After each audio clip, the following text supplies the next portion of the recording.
नमस्कार शिक्षक बांधवांनो. आज आपण समाजशास्त्रामध्ये इतिहासाची सिरीज पाठ्यपुस्तकाची क्रमिक पुस्तकांची सिरीज चालू करत आहोत.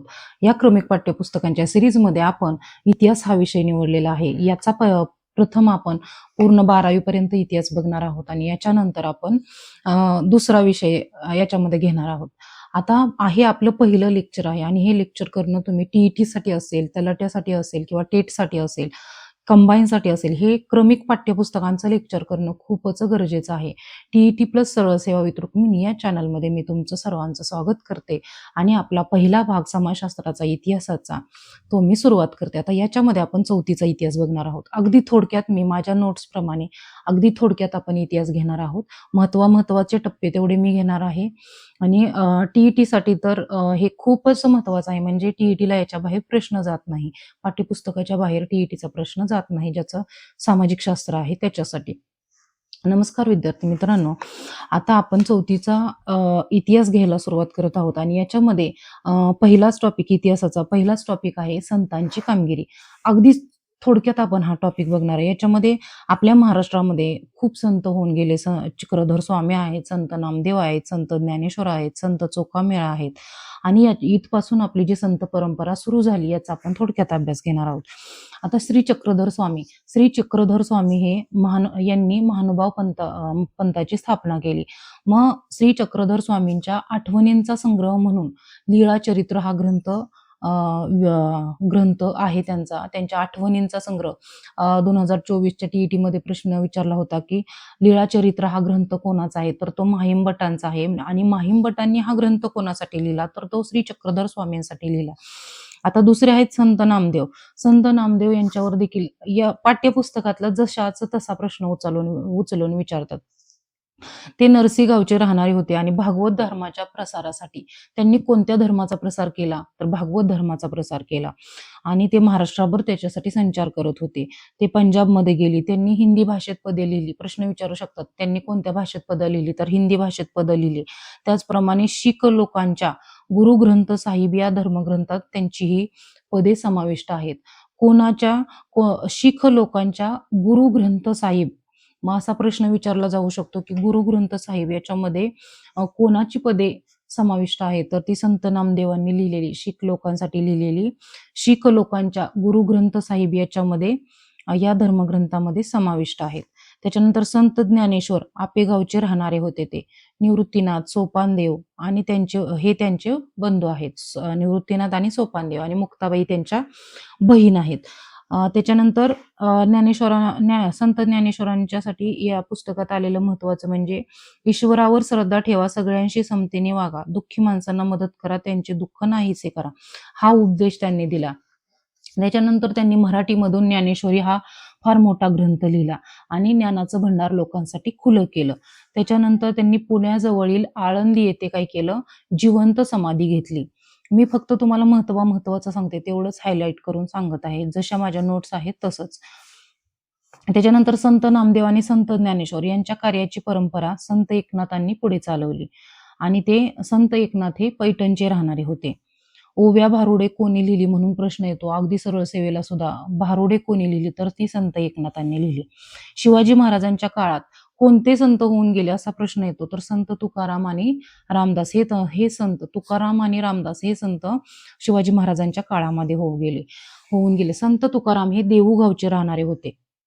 त्याच्यानंतर त्यांनी संत तुकाराम यांच्याबद्दल महत्वाचं काय आहे, तर त्यांनी कर्जखतेही इंद्रायणी नदीमध्ये बुडवले आणि अनेकांना कर्जमुक्त केले.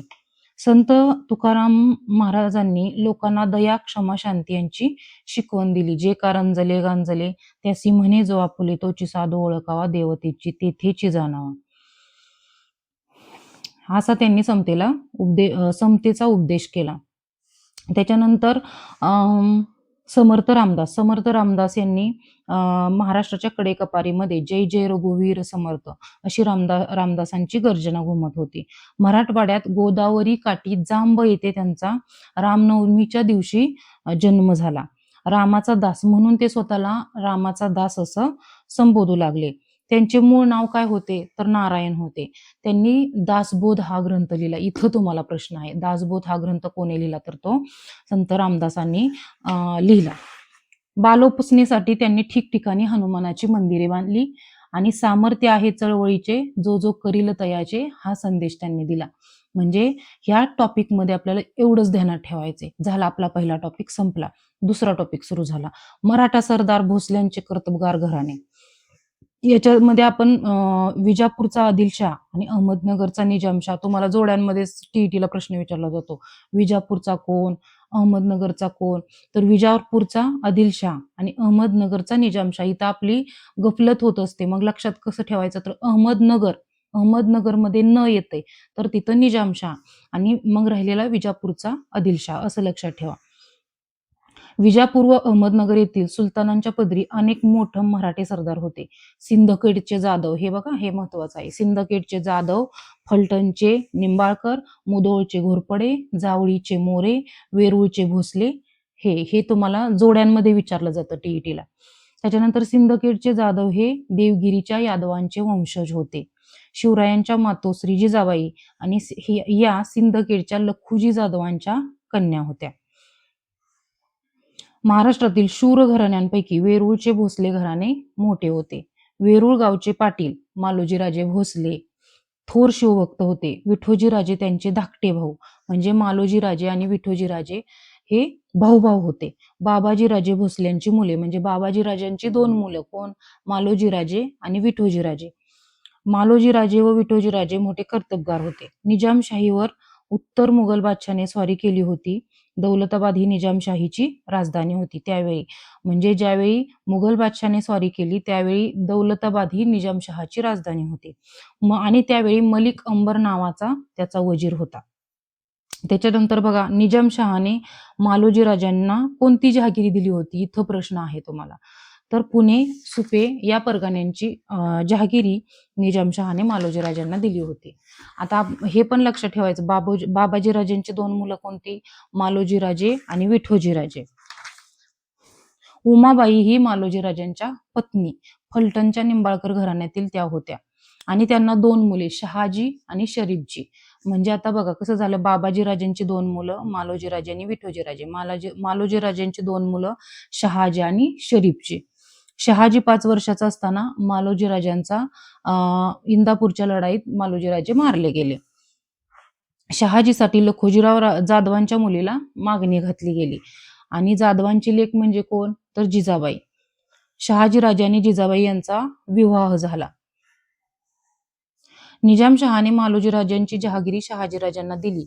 शहाजीराजे पराक्रमी होते. त्याच्यानंतर अहमदनगर जवळ भातवडी येथे प्रसिद्ध लढाई झाली. या लढाईत शरीफजी मारले गेले. म्हणजे शहाजींचे भाऊ शरीफजी कोणत्या लढाईमध्ये मारले गेले? तर अहमदनगर जवळील भातवडी या लढाईमध्ये, प्रसिद्ध लढाई झाली त्या लढाईमध्ये शरीफजी मारले गेले. आणि शहाजीराजे यांनी निजामशाही सोडली आणि ते विजापूरच्या आदिलशहाला जाऊन मिळाले. आदिलशहाने त्यांना सरलष्कर हा किताब दिला. इथं तुम्हाला प्रश्न आहे की आदिलशहाने शहाजीराजांना कोणता किताब दिला? तर सरलष्कर हा किताब दिला. निजामशाहीत बऱ्याच घडामोडी झाल्यानंतर वजीर मलिक अंबर मृत्यू पावला. त्याचा पुत्र मलिक अंबरचा पुत्र फत्तेखान हा देखील कारस्थानी होता आणि तिथं त्याच्यामुळे काय झाल्या की खूप प्रमाणात घडामोडी झाल्या. हे बघा, आपला दुसरा टॉपिक झालेला आहे. तिसरा टॉपिक आहे शिवरायांचे बालपण. आता हे शिवरायांचे बालपण आणि स्वराज्याचे तोरण हे 2 टॉपिक आपण पुढच्या भागामध्ये बघणार आहोत. तरी हे लेक्चर तुम्हाला आवडत असतील तर तुम्ही सबस्क्राईब करायला, लाईक करायला आणि शेअर करायला विसरू नका आणि कॉमेंट जरूर टाकत जा. तुम्हाला लेक्चर कशी वाटत आहेत हे देखील खाली कॉमेंटमध्ये सांगत जा. धन्यवाद.